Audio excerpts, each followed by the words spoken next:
Bueno, pues ya son las 10 de la mañana. Damos inicio a este webinario que nos acompaña el maestro Juan Carlos Bedoya. Bienvenidos sean todos ustedes por acompañarnos esta mañana. Esperemos que les guste mucho esto que nos va a compartir el maestro.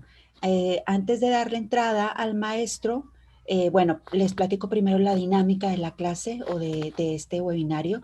Se va a exponer por el maestro alrededor de unos 35 minutos 40 y los últimos minutos los vamos a dejar para dudas o preguntas que ustedes pudieran tener. Les pido por favor si pueden utilizar la parte que dice preguntas y respuestas que está en la barra del Zoom, en la parte de abajo de su pantalla. Ahí hay una que dice preguntas y respuestas. Si por ahí, por favor, pueden ir compartiéndonos todas sus dudas. Bueno, voy a leer la semblanza del maestro Juan Carlos. Él es máster en Educación para la Paz.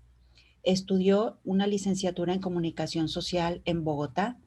Tiene una especialización en Relaciones Diplomáticas. Tiene estudios doctorales en filosofía en una universidad de España. Está certificado en psicología positiva aquí en Monterrey. Tiene un entrenamiento en conciencia integral en Buenos Aires, Argentina. Y además también tiene un entrenamiento en facilitación de procesos de desarrollo humano en Chile. Ahorita colabora con nosotros como docente de nuestros programas de cursos y diplomados. Y pues bueno, con esta breve introducción, le doy la entrada al maestro Juan Carlos. Bienvenido, maestro. Buenos días. Buenos días a todos. Primero que nada, un agradecimiento a la Universidad Iberoamericana por conceder estos espacios culturales maravillosos. Un agradecimiento a Santa por la presentación y a todos los participantes en este webinar por concedernos este tiempo y este espacio para hablar de temas de desarrollo humano. El tema de esta breve intervención va a ser del ego a la trascendencia, una visión evolutiva de la espiritualidad. Es el tema del cual vamos a conversar y es el tema en torno del cual gira un diplomado que estaré impartiendo en el curso de este primer semestre de 2021 ahí en la Universidad Iberoamericana. De manera que lo primero con lo que tenemos que empezar es definiendo qué es el ego, pero sobre todo señalando primero que nada que no hay una definición única del ego. En consecuencia, voy a presentar la definición o el concepto a través del cual vamos a trabajar a lo largo de esta charla. Vamos a entender el ego como aquellos contenidos mentales con los cuales está identificado el individuo. O sea, es la imagen mental que cada persona posee de sí misma, la máscara que frecuentemente le presenta al mundo y también a sí misma. Es decir, cuando tú tienes una idea de quién eres tú y te haces una representación en tu mente de quién eres y dices yo soy yo soy todo esto, esto soy yo, eso que tú estás diciendo en ese momento, eso es lo que vamos a entender aquí por el ego. Es esa imagen que tú te presentas a ti cuando quieres consultar quién eres, eso es lo que tú te muestras a ti mismo y dices, este soy yo, pero también es la imagen que tú le presentas al mundo y dices, este soy yo cuando tienes que presentarte ante el mundo. Es la estructura más reciente de la evolución psicológica de la humanidad y está asociado con el sistema neural responsable del pensamiento lógico, racional y consciente, y con aquellos tractos que rigen la capacidad de proyectar y planificar el futuro. Esto lo quiero explicar porque está un poquito ya en un lenguaje un poco más dominguero. Entonces, lo que quiero señalar con esto es que, y lo que han señalado varios autores, desde luego no es un señalamiento mío, particularmente mío, es que el ego es una estructura particularmente humana. Los perros no tienen ego. Los gatos no tienen ego, las gallinas no tienen ego, los elefantes no tienen ego. Los animales, en general, el reino animal, no tiene ego, porque nosotros somos la única especie que somos capaces de construir en nuestra mente una imagen de nosotros mismos, porque tenemos un yo autoconsciente. Entonces, como nosotros tenemos un yo autoconsciente, en algún momento nos podemos hacer una pregunta que es ¿quién soy yo? Y como somos capaces de hacernos una pregunta, que es una pregunta nada sencilla, esa pregunta, ¿quién soy yo? Entonces, por lo mismo, somos capaces de elaborar una respuesta a esa pregunta y cuando elaboramos una respuesta, empezamos nosotros mismos a reunir elementos que creemos que son parte de nuestro ser. Entonces, generalmente lo que una persona presenta como parte de ese conglomerado de cosas que él cree ser es su nombre. La mayoría de nosotros, creo yo, la totalidad de los seres humanos, estamos identificados con el nombre que hemos recibido. El nombre es un sonido, el nombre es una sonoridad, pero es una sonoridad que cuando, valga la redundancia, suena, inmediatamente nosotros experimentamos una alteración en nuestra alma y una conexión. Eso tiene que ver con nosotros, ese sonido. Y esto es así a tal punto que un sociólogo, como fue Emile Durkheim, él llegó a considerar que los seres humanos adquirían la conciencia de sí mismos o la conciencia del yo en el momento en que recibían el nombre. Ahora bien, podemos preguntarnos hace cuánto los seres humanos reciben nombre. Es decir, podemos decir, hace 2000 años la gente tenía nombre propio. Claro que sí. Lo sabemos porque pues hemos consultado la historia. Sabemos que antes de Cristo todas las personas tenían nombre. Por eso podemos hablar de Sócrates, Platón, Aristóteles, hablamos de Jesús, hablamos de cantidad de personajes antiguos, podemos hablar de Confucio, de Lao Tse y etcétera. Pero si nos vamos más atrás, si nos vamos ya hacia el Paleolítico y quizás hasta el hombre de Neandertal, ahí ya nos quedan dudas. No sabíamos si esas personas tenían nombre propio. Si esas personas cuando nacían se les daba un nombre, se les llamaba de una manera particular, pero en todo caso los seres humanos somos los únicos que hacemos eso. No solamente estamos identificados con el nombre, estamos identificados con la imagen mental que tenemos de nuestra presencia física, del aspecto que nosotros tenemos, pero también nos identificamos con la edad, con el sexo, con los gustos que tenemos, con lo que hemos estudiado, con lo que sabemos, con lo que hacemos, con los roles que desempeñamos, con aquello que nos gusta y no nos gusta, etcétera. Bueno, con aquello que nos gusta, ¿verdad? Pero hay gente que también se define y se presenta a sí mismo diciendo, a mí no me gusta tal cosa. Y ese soy yo. Bueno, cuando el ser humano empieza a construir estas imágenes de sí mismo, eh, es cuando ya ha tenido una evolución, es cuando en el largo proceso de la evolución homínida ya tenemos un cerebro complejo, muy probablemente ya ha emergido Homo sapiens. Por lo tanto, esto hace unos cuantas decenas de miles de años que probablemente los seres humanos hemos empezado a construirnos un ego y cada vez ese ego es más complejo y más estructurado. No todos los seres humanos conforman un ego tan afianzado, tan rígido, tan poderoso como lo hacemos nosotros. He tenido la oportunidad de conversar con niños o personas que, por ejemplo, tienen síndrome Down y sí tienen un ego, pero es un ego mucho menos fuerte, ¿no? Y tal vez por eso tienen menos contracturas musculares, andan más relajados por la vida, están más tranquilos. Entonces, podemos decir que el ego es un agregado de información biográfica que se forma en torno del yo y con el cual termina identificándose el individuo. Acabamos creyendo que nosotros somos eso. Entonces yo acabo creyendo que yo soy Juan Carlos Bedoya, ese es mi nombre, que tengo 53 años, esa es mi edad, ese es el número de vueltas que yo le he dado al sol, entonces me estoy identificando con eso, ¿no? Que soy un varón, ¿no? Hombre de tal edad, entonces me identifico con eso, que soy mexicano, me identifico con la nacionalidad, que estudié esto, que estudié aquello, me identifiqué con títulos que he recibido, que soy hermano, hijo, padre, hermana, etcétera. Me identifiqué con los roles, soy docente, entonces me identifiqué con otro rol, que me gusta la música, que me gusta el jazz, que me gusta, entonces me estoy identificando con un montón de cosas y estoy creyendo que ese agregatum, ese agregado de cosas, eso soy yo. Ahora, ese agregado de cosas va formando un mapa útil porque allí está nuestro nombre, nuestra edad, los títulos que tenemos y los roles que desempeñamos, nuestros gustos y preferencias, nuestro estatus social y muchas otras cosas que creemos ser. Hay gente que está identificada con muchas más cosas. Hay gente que cree ser aquello que tiene, por ejemplo. Es decir, hay gente que está identificado con su Mercedes-Benz, o con su BMW. Él considera que esa es una extensión de su ser y que eso es una manifestación de quién es él. Por eso, si se daña su carro, él siente que quedó herido y quedó amputado. Esa es la problemática. Y ahí es donde tenemos que ser muy cuidadosos con qué nos estamos identificando. Si yo me estoy identificando con un estatus social y porque yo soy miembro de un club y de repente mi situación económica decae y ya no puedo ser miembro de este club y ya no puedo participar en él, entonces yo voy a sentir que algo dentro de mí se está muriendo, porque yo estaba profundamente identificado con eso, yo creía ser eso. Y entonces ahí es donde empiezan los sufrimientos de las personas, porque tú a lo mejor no eres eso, a lo mejor eres otra cosa, pero estás identificado con eso. Entonces aquí está la pregunta que se han hecho los místicos y grandes filósofos espirituales. ¿Realmente somos todo eso? Alguien decía, yo tengo un nombre, pero no soy mi nombre, yo tengo una edad, pero no soy mi edad. O sea, una persona de 80 años dice, pues yo he tenido 80 edades distintas, así que mi edad cambia cada año.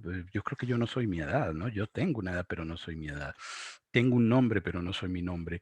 Yo he estudiado, pero no soy mis estudios.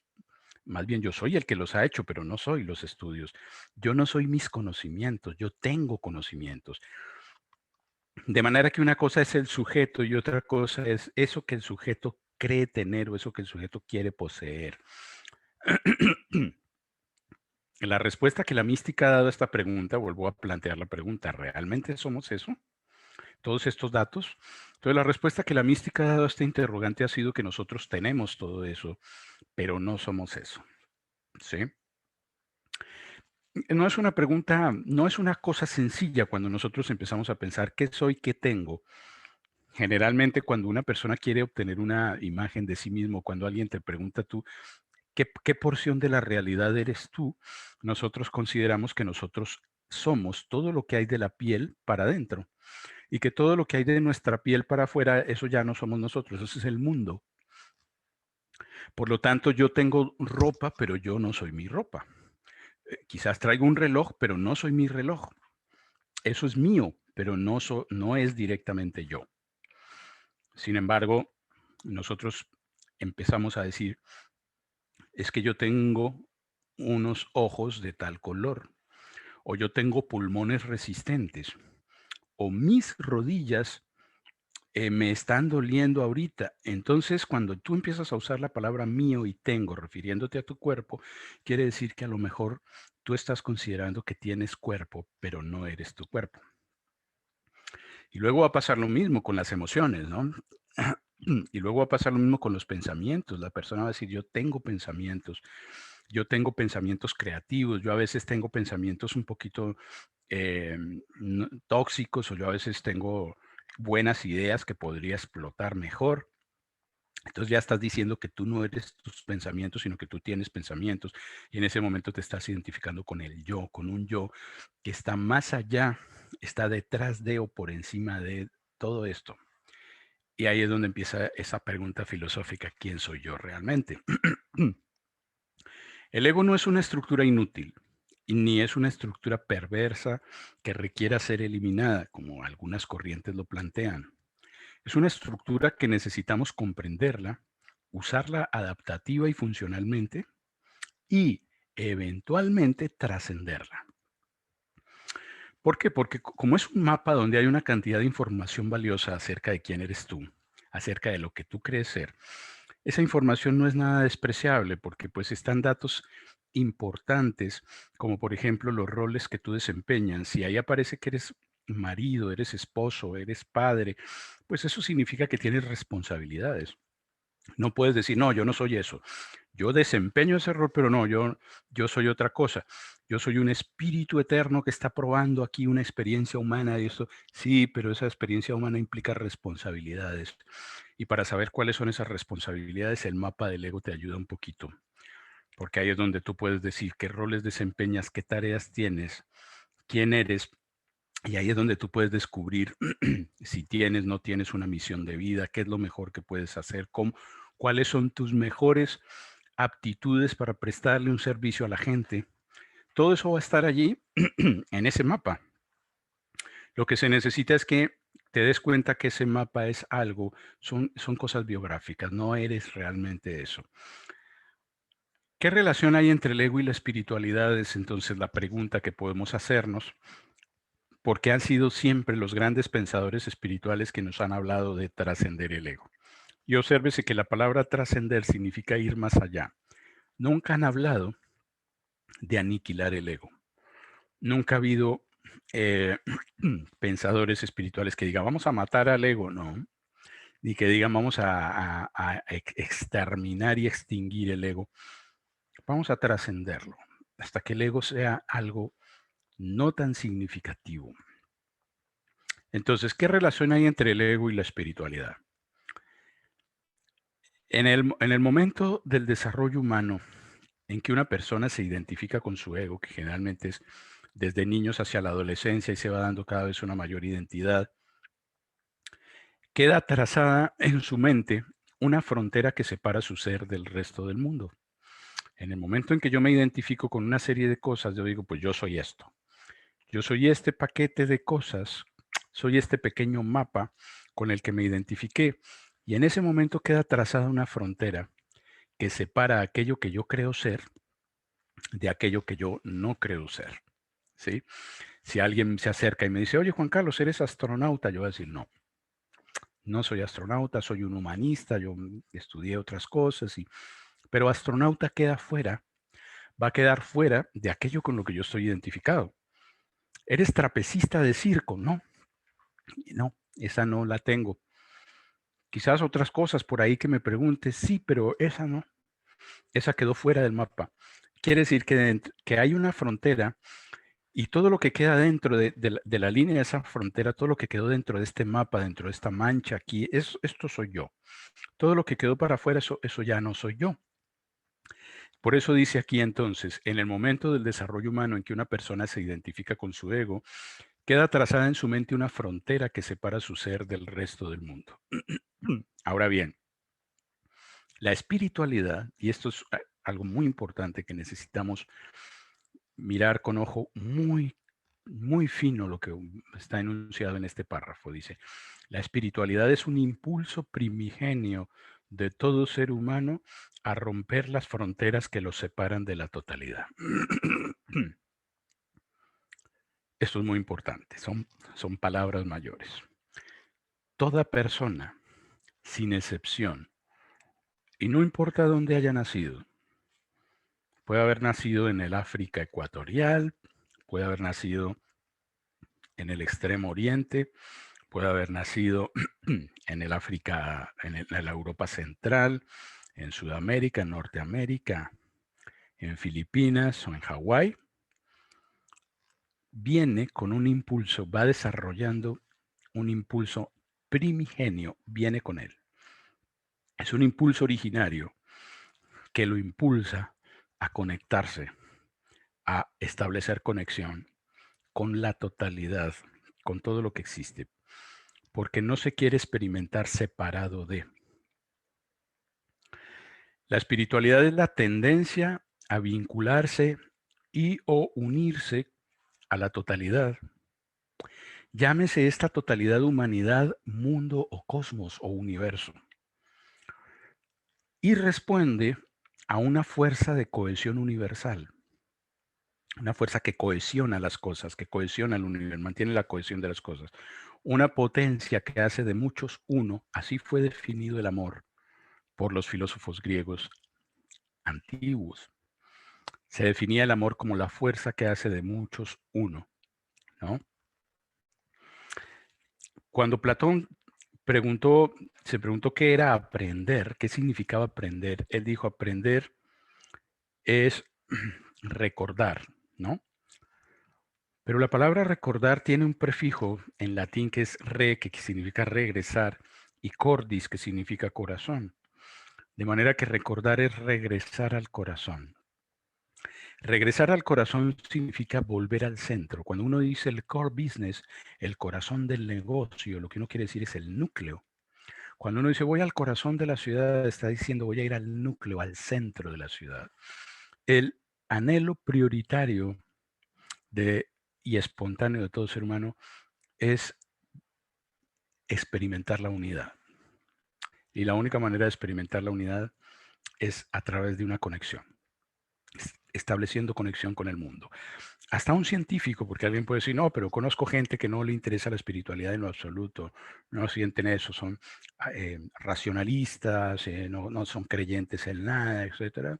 No, no importa, porque ese deseo que tiene, por ejemplo, un científico de desentrañar leyes universales y de buscar la verdad, es una expresión de ese anhelo primigenio que tiene el ser humano de conectarse con el universo.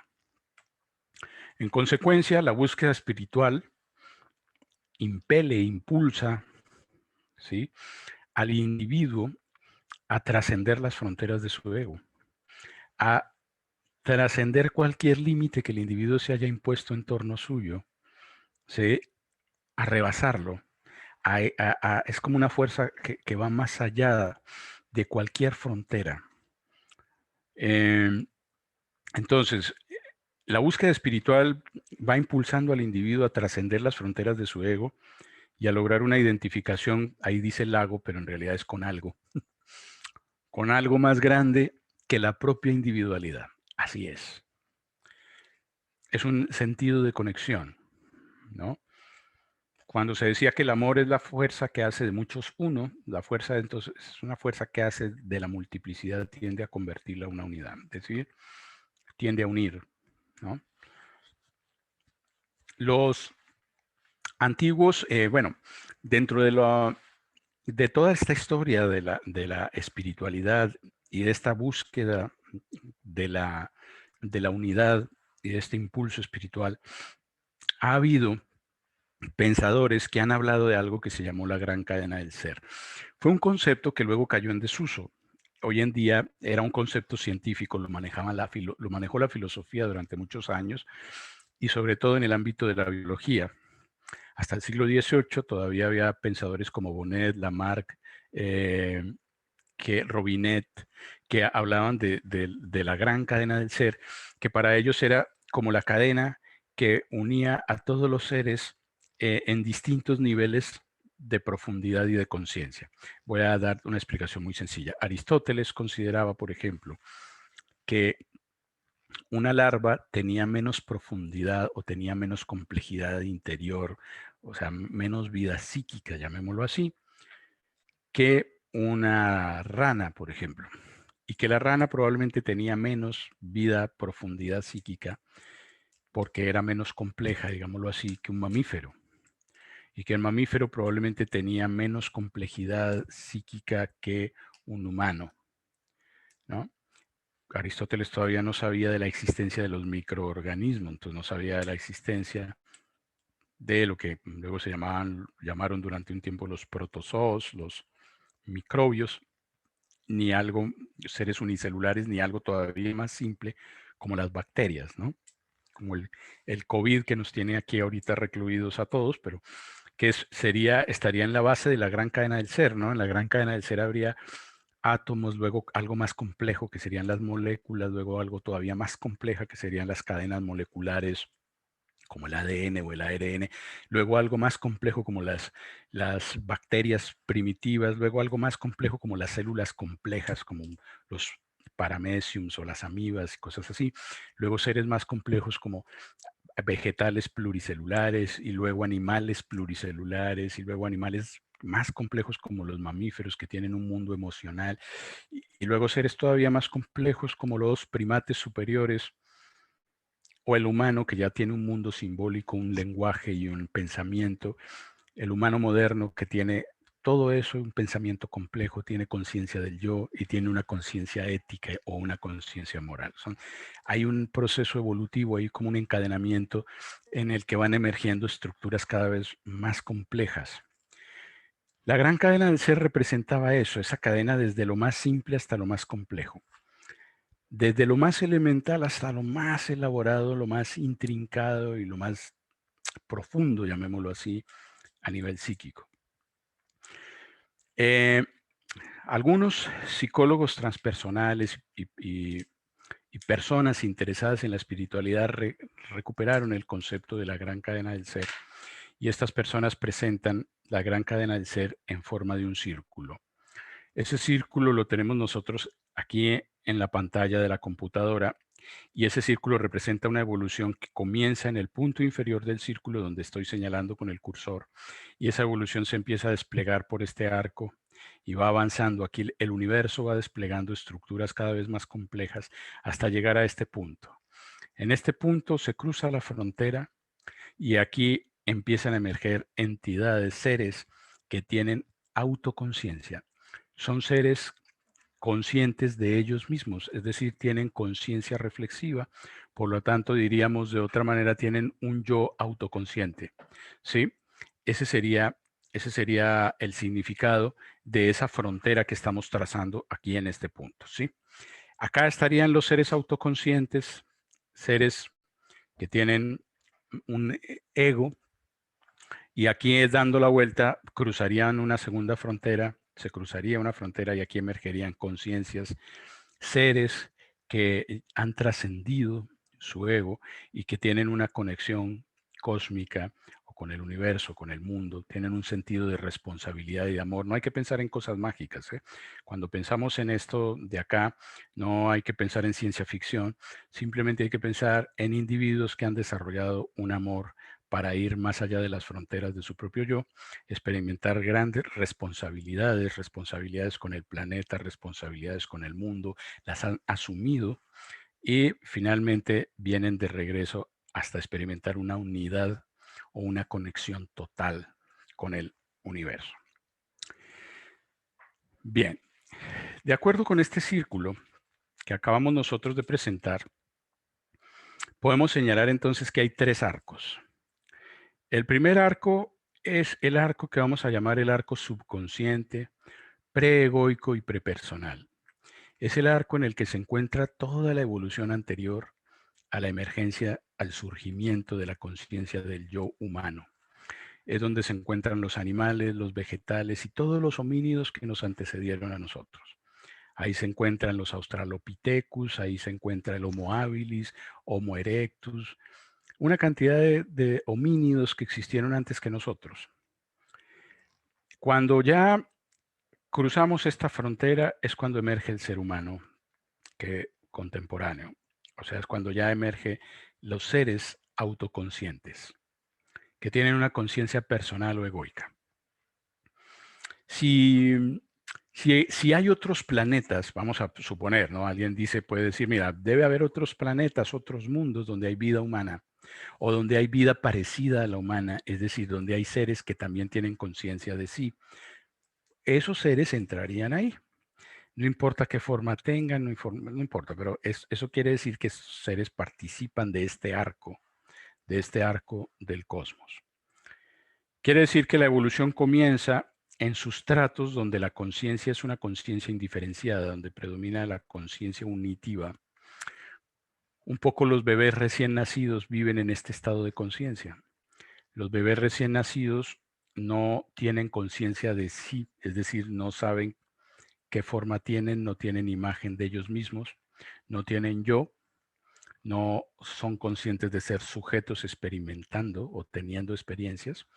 Como decía Jean Piaget y como han dicho muchos otros estudiosos del desarrollo cognitivo, los recién nacidos no trazan una diferencia entre su propio sí mismo y el resto del mundo, entre sujeto y objeto, ¿sí? Entre sujeto y predicado. Ellos son una unidad indiferenciada. Esa unidad indiferenciada se va rompiendo a medida que van emergiendo estructuras cognitivas más complejas hasta que el niño finalmente adquiere conciencia del sí, una conciencia reflexiva, y entonces se vive este arco. Y finalmente está el arco interno, que lo vamos a llamar el arco supraconsciente, post-egoico o transpersonal. Es un arco que está más allá de la conciencia del yo. Es cuando el individuo ha logrado trascender su ego, ha dejado de ser un individuo autorreferencial que hace todo para él, ¿no? Un individuo autorreferencial es yo trabajo para vivir, vivo para trabajar, entonces vive en una especie de circularidad. Es el individuo que ha desplegado su potencial hacia afuera y ha buscado nuevamente una conexión con algo más grande que él, una conexión con los demás, con el reino animal, con la humanidad. Si es una persona creyente, pues con un espíritu universal o con Dios o como cada quien lo pueda experimentar, porque la espiritualidad se vive de maneras muy diferentes. No se vive solamente a través de una experiencia religiosa, e incluso hay actualmente filósofos que se declaran abiertamente espirituales, dicen yo soy profundamente espiritual, defienden la espiritualidad, dicen cosas hermosas sobre la espiritualidad, pero se declaran ateos y incluso no siguen ninguna religión, pero consideran que son profundamente espirituales. Entonces, la espiritualidad tiene muchas formas de manifestación, muchas formas de expresión. Eh, Ahora bien, en este recorrido en donde el individuo sale digamos, de la matriz cósmica y empieza este recorrido de la conciencia para descubrirse a sí mismo, para experimentarse, para saber quién es, para desplegar su amor y finalmente regresar nuevamente al uno, hacer ese famoso camino de retorno, como lo llamaba un místico medieval, ¿no? Meister Eckhart, un místico del siglo XIV. Llamaba el camino de retorno a ese regresar a la unidad, así lo llamaba él, ¿no? El regreso al uno.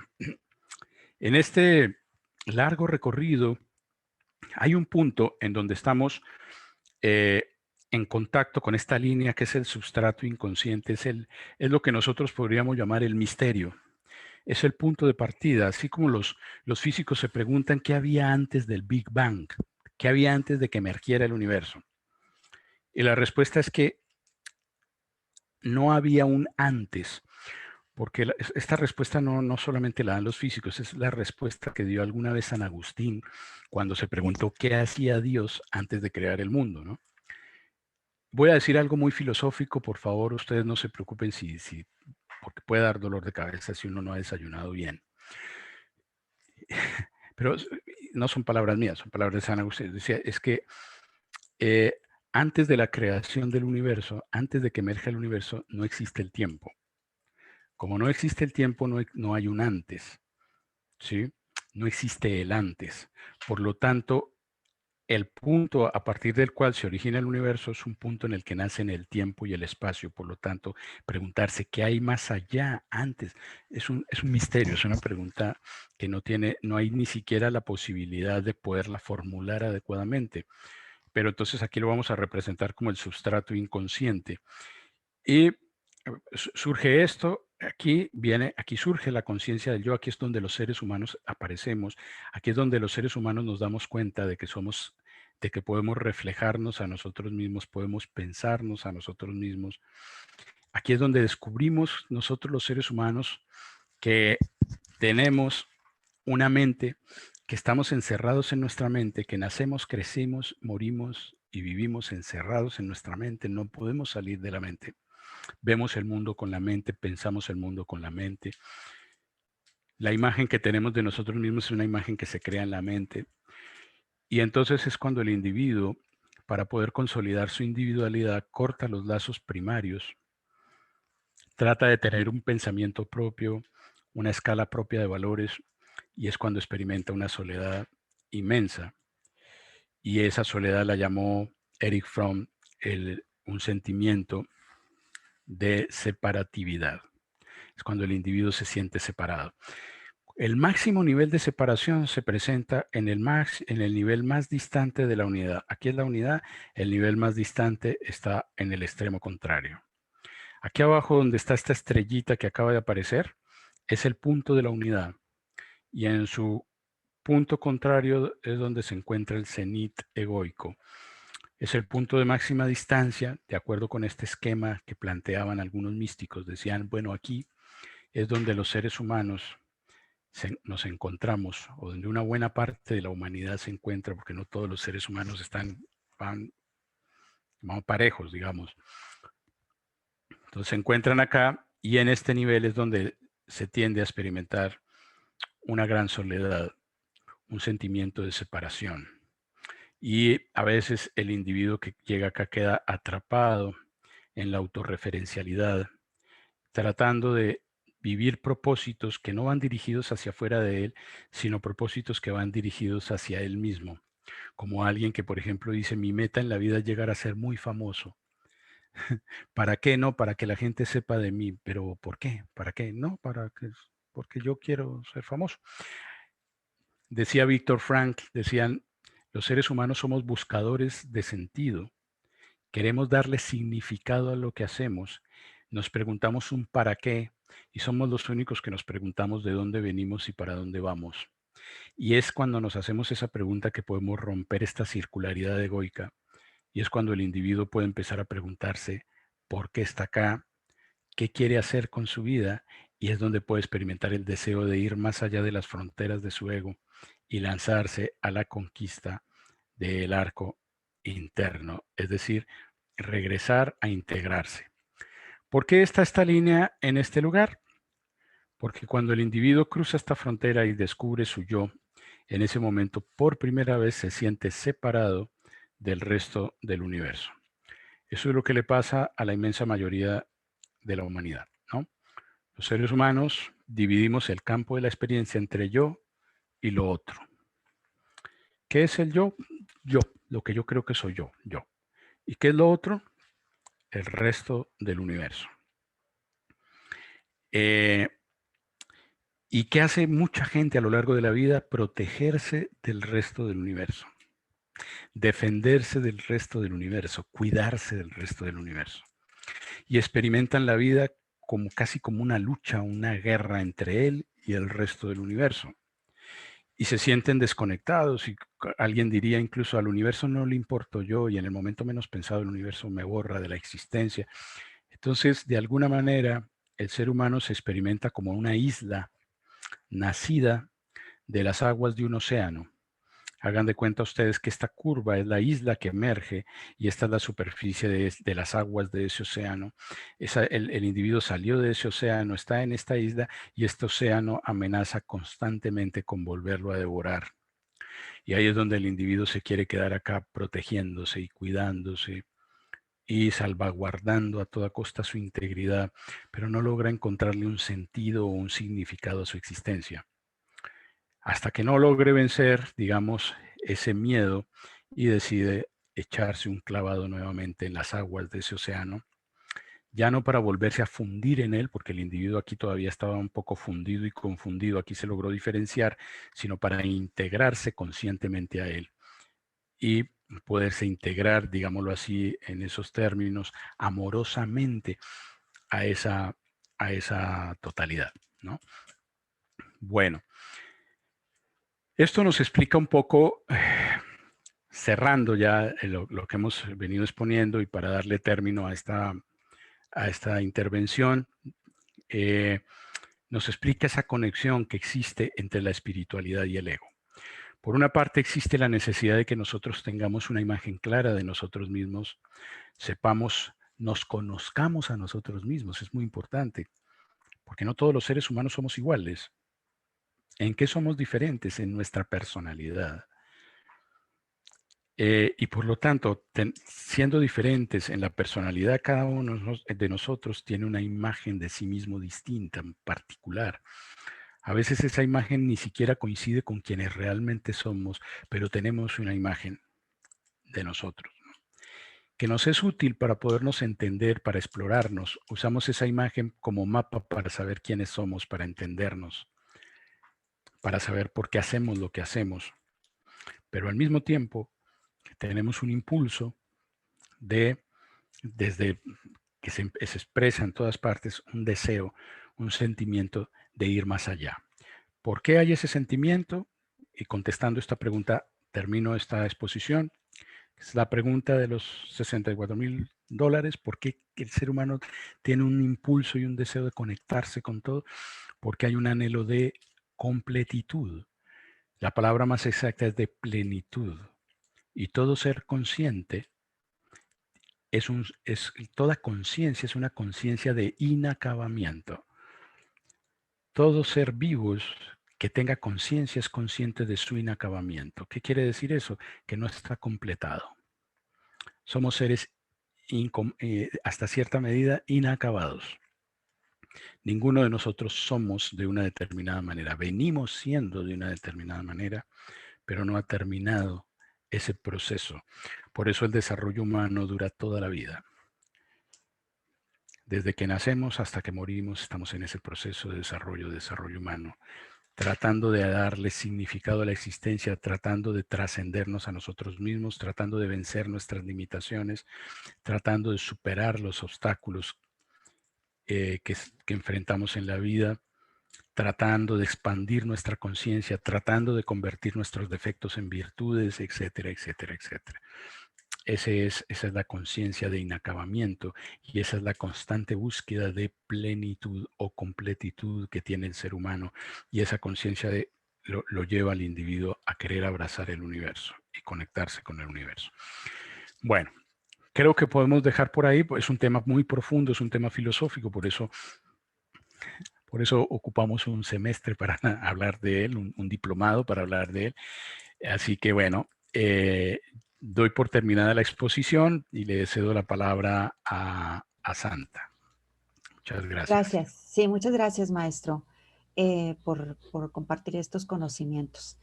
Sí, hemos recibido, bueno, saludos a todos los que están conectados. Hay gente que se conectó un poquitito después de que iniciamos. Bienvenidos de parte de la Universidad Ibero. Están preguntando respecto al curso, la fecha de inicio. Aquí se los comento rápido. Es el jueves 11 de febrero en un horario de 10 de la mañana a 12:30.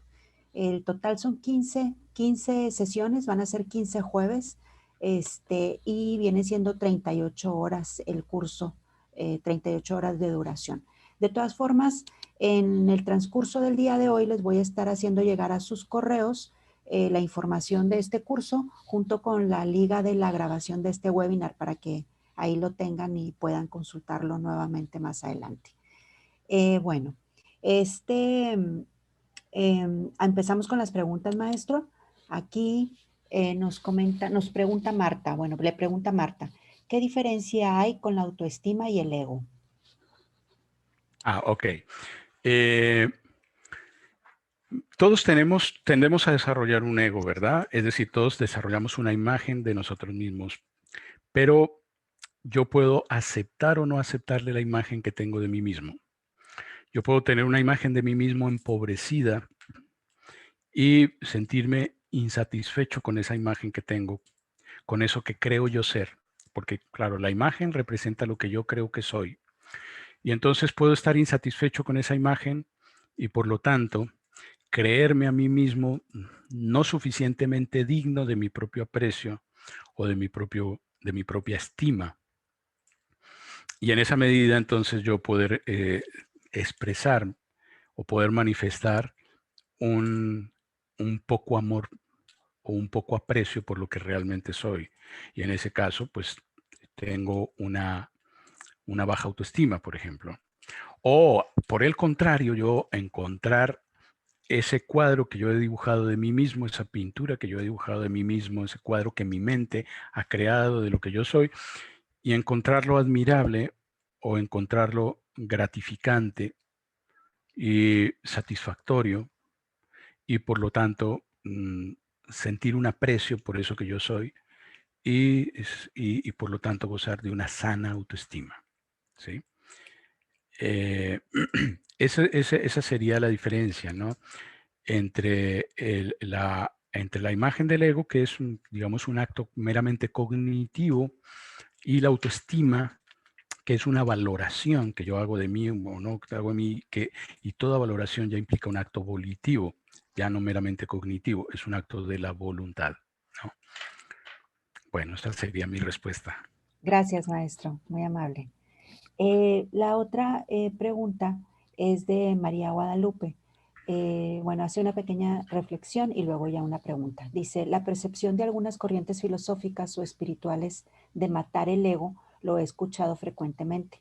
Creo que es la primera vez que escucho de percibir el ego como ese mapa direccional en nuestras vidas. Cuando se está en la percepción de observador de nuestro ego, aparte de ese mapa de nuestros roles, es cuando se puede tomar una dirección apropiada para conocer quiénes somos. Sí, definitivamente sí. Mi respuesta es que sí, porque ese mapa que tú vas trazando, nosotros vamos construyendo ese mapa poco a poco. Es decir, un niño de 8 años, tú le puedes preguntar quién eres y el niño ya te empieza a dar información. Entonces tú puedes darte cuenta que él ya tiene un mapa de sí mismo, pero ese mapa se va completando y va cambiando porque ese niño va a pasar por la adolescencia, va a pasar por la pubertad y va a tener una serie de cambios hormonales, va a crecer, van a cambiar la forma de sus huesos, el tono de voz, todo. Entonces obviamente va a cambiar la imagen de sí mismo. Y ya más o menos a partir de la juventud, por allá cercano, rondando los 30 años, ya más o menos ese ego adquiere una forma, pero no es una forma definitiva, no es una forma rígida, porque si así fuera, se convertiría en una camisa de fuerza y entonces no podríamos desarrollarnos. Justamente porque nosotros, el proceso de desarrollo humano dura toda la vida, es que nosotros podemos seguir modificando esa imagen. Pero es importante, como respondiendo a esa pregunta, que nosotros examinemos eso, seamos reflexivos en torno a quiénes somos para poder decidir hacia dónde me dirijo, cuáles son mis talentos, cuáles son mis aptitudes, qué es lo que he aprendido en la vida, qué puedo hacer con lo que tengo, cuáles son mis recursos. Todo eso lo tengo allí en ese mapa. Y con eso es que yo tomo la dirección hacia dónde voy a dirigir mi vida. Sí. Gracias, maestro. Por otra parte, José Francisco, bueno, agradece compartir su conocimiento y que le gustaría saber qué autores recomienda consultar para darle seguimiento a esta enseñanza que nos brinda.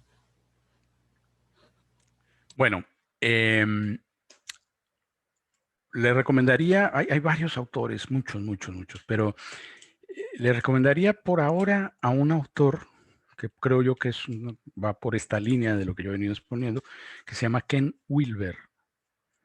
Ken Wilber. K-E-N Wilber con W. Wilber. Le recomendaría ese autor. Gracias, maestro.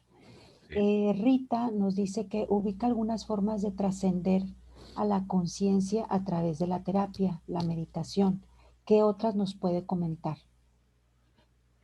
Mira, una de las formas en que los seres humanos, hay una forma que es una de las formas más contundentes, perdón, de las formas más poderosas y de las menos comentadas. De las menos comentadas, de esa casi nadie habla, pero es, digamos, la viga maestra de la trascendencia del ego en las grandes corrientes espirituales del mundo, y particularmente en el budismo y el cristianismo, por ejemplo. Pero es muy sutil cuando se plantea esa, y es el trabajo desinteresado, el servicio, un trabajo de servicio al otro. Cuando tú decides dar parte de tu energía y dar parte de tu tiempo para prestarle un servicio a otra persona, para darle a otro algo que realmente necesita y hacerlo sin esperar nada a cambio, es decir, sin esperar que te paguen, que ni siquiera que me dé las gracias. Un trabajo de darte a ti mismo y hacer algo bien hecho, ese tipo de trabajo altruista.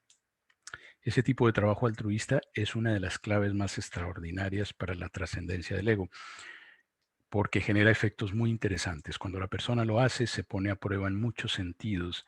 Son formas de acción en los que se abre en la mente de la persona muchas preguntas.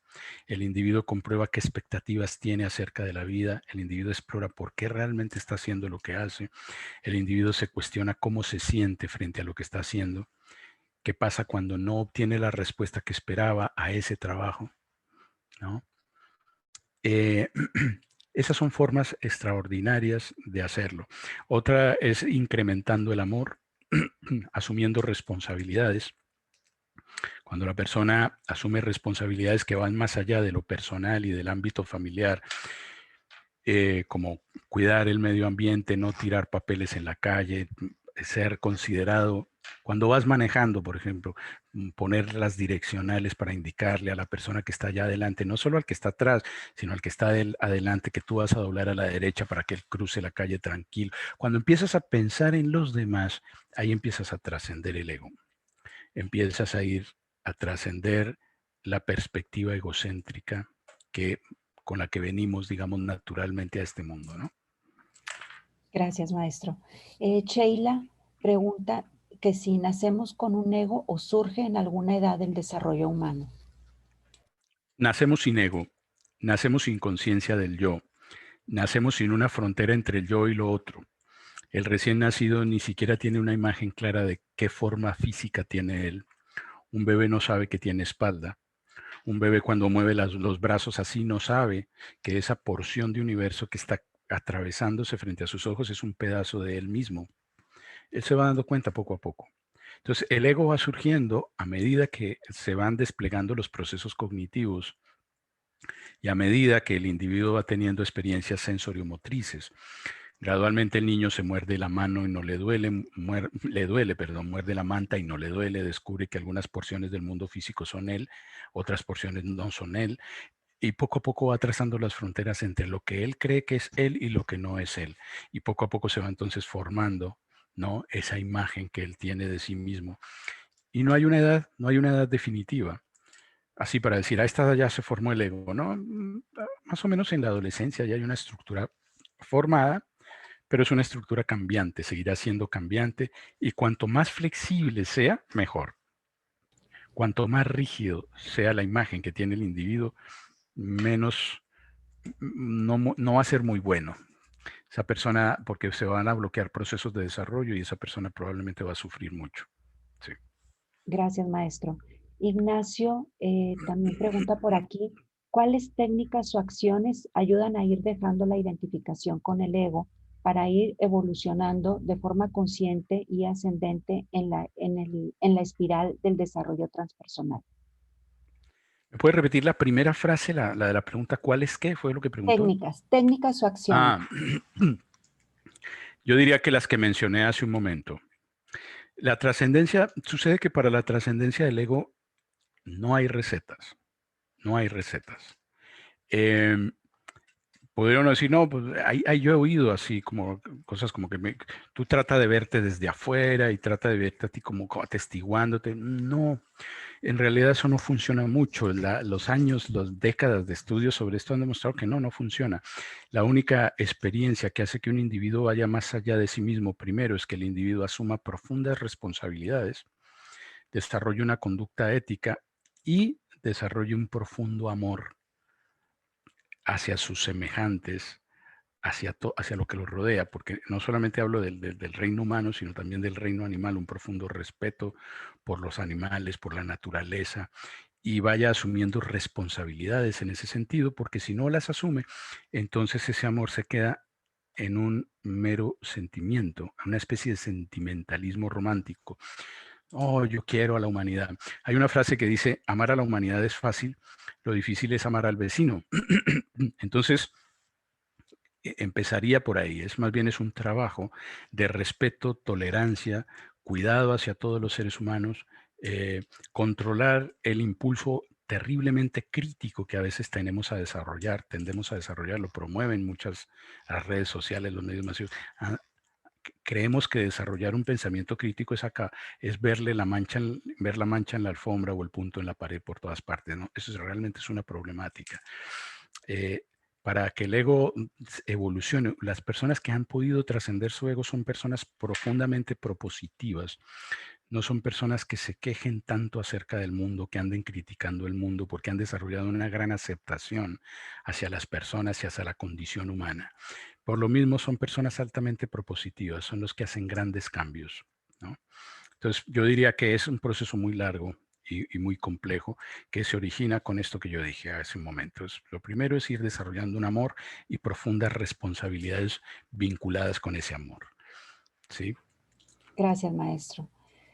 También pregunta María Angélica, dice, ¿cuál es la importancia que tiene el otro en la construcción del ego?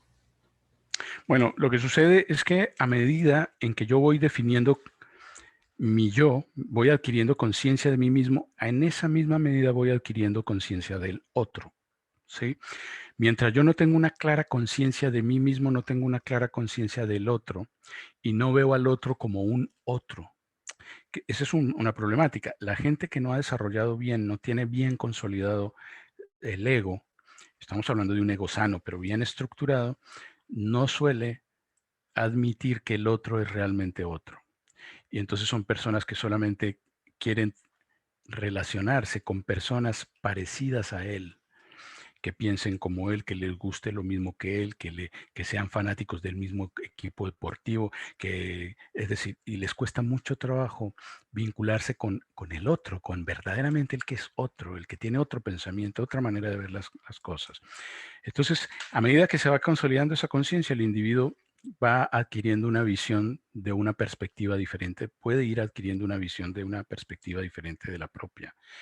Y esta es la razón, miren, esta pregunta que me acaban de hacer es complejísima y es muy, muy interesante porque se ha comprobado, por ejemplo, que los niños de 2 años y medio, estos son estudios que se han hecho, cuando ya tienen cierto grado de conciencia del yo, son niños que tienen actitudes prosociales. Es decir, son niños que si le repartieron colores y hojas a otros niños, y a un niño le faltaron colores, él se los ofrece. A él no tiene hojas, yo le ofrezco una de las que me sobraron. Los niños que hacen eso son niños que ya utilizan proposiciones como me, preposiciones como me o mío. Son niños que son capaces de reconocer como propia su imagen reflejada en un espejo. Y son niños que son capaces de jugar juegos de rol, como por ejemplo una niña jugar con su muñeca, asumir que ella es la mamá y la muñeca es su hija, y asumir esos juegos de rol. Ahí quiere decir que ya hay cierto grado de conciencia de la propia identidad y del propio yo. Y en esa medida el niño es capaz de ver al otro como otro. ¿Sí? Entonces las dos cosas emergen simultáneamente, ¿no? Ahora, no sé si respondí exactamente la pregunta, ¿no? No sé si me puedes repetir la pregunta, Santa. Ay, maestro, creo que ya la mandé Bueno, al... bueno, ya no la jugamos así. Sí, es que como para no confundirme, Sí, voy, las que va sí, no, no, contestando las no, voy no, mandando. no te apures. Esperemos que sí se haya resuelto la duda. Sí. Bueno, Carlos pregunta, dice, ¿por qué alguien con un ego enorme no muestra compasión por los demás? Ah, porque aquí ya nos estamos enredando con las palabras. Tendríamos nosotros que definir qué es tener un ego enorme. Eh, los egos, los egos en realidad no tienen tamaño. Yo pienso, nosotros nos identificamos con algo que es aquello a lo que creemos ser. Pero existe un problema más serio aquí, que es todas las formas de egotismo que existen, ¿no? Las actitudes egocéntricas, egoístas, en donde, por ejemplo, soy incapaz de ver la perspectiva del otro. Estoy centrado en mi propia experiencia y no puedo ver la experiencia del otro. Por lo tanto, no soy capaz de ver el mundo desde su perspectiva, ni soy capaz de identificarme con lo que él siente. O sea, me falta empatía. Empatía emocional, empatía cognitiva. No puedo. No he desarrollado esa capacidad. Estoy demasiado centrado en mis propios problemas. ¿Qué quiero? ¿Qué deseo? ¿A dónde quiero ir? Entonces no me queda tiempo para mirar los problemas de los demás. Lo que tal vez una persona sí no se da cuenta es que cuando vive de esa manera es más infeliz que cuando vive de la otra.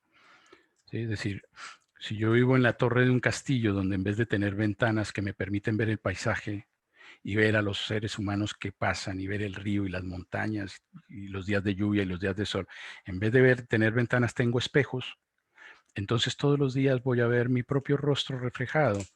Y si me da melancolía, esa melancolía se va a multiplicar por el número de espejos que tengo instalados. Y si estoy inconforme y estoy insatisfecho, esa insatisfacción se va a multiplicar por el mismo número de espejos que tengo instalados, reflejando mi propia imagen de inconformidad y de insatisfacción. Por eso no es muy bueno, no es buen negocio ese tipo de egocentrismo. Y es muy sanador para la psique mirar al otro, mirar, pero mirar para entender la dimensión humana, para contemplar las necesidades de los demás, para ayudar, para verterme un poco a los demás, que es una manera de trascender el ego, ¿no? Entonces, eso es lo que nosotros realmente necesitamos hacer. Dejar de mirar, no mirar todo el tiempo para adentro, sino mirar hacia afuera, ¿no? Volcar nuestro amor también hacia el mundo y estar atento a las necesidades del mundo, aportar, hacer algo, tener una actitud de servicio. Yo recuerdo un graffiti que había en una colonia cercana a la escuela donde yo iba que decía, quien no vive para servir, no sirve para vivir.